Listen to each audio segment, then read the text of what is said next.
தற்போது இலங்கை நாட்டினை பொறுத்தவரையில் மரக்கறிகளின் விலைகள் சடதியாக உயர்வடைந்திருக்கிறது. கடந்த சில தினங்களாகத்தான் இந்த மரக்கரியின் விலையில் பாரிய மாற்றம் ஏற்பட்டிருக்கிறது. நாட்டில் தற்போது நிலவும் சீரற்ற வானிலை காரணமாக விளைநிலங்கள் சேதமடைந்துள்ளதால் காய்கறிகளின் விலைகள் மிக வேகமாக அதிகரித்து வருகின்றன. இதனால் மரக்கறிகளின் விலைகள் எதிர்பாராத அளவுக்கு உயர்ந்துள்ளதாக நுகர்வோர் கவலை வெளியிட்டிருக்கின்றார்கள். பொருளாதார மத்திய நிலையங்களில் விற்பனை செய்யப்பட்ட இந்த மரக்கறிகளின் சந்தை நிலவரம் தற்போது வெளியாகி இருக்கிறது.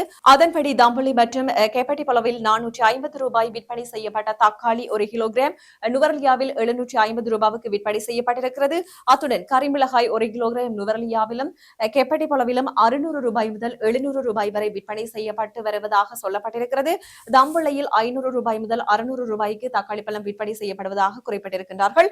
இதேவேளை பச்சை மிளகாய் 1 கிலோ கேப்பட்டிப்பளவில் 650 ரூபாய் முதல் 900 ரூபாய் வரைக்கும், தம்புளையில் 700 ரூபாய் முதல் 800 ரூபாய் வரைக்கும் விற்பனை செய்யப்படுகிறது. இதனால் மக்கள் பெரும் சிரமத்துக்கு உள்ளாகி இருக்கின்றார்கள்.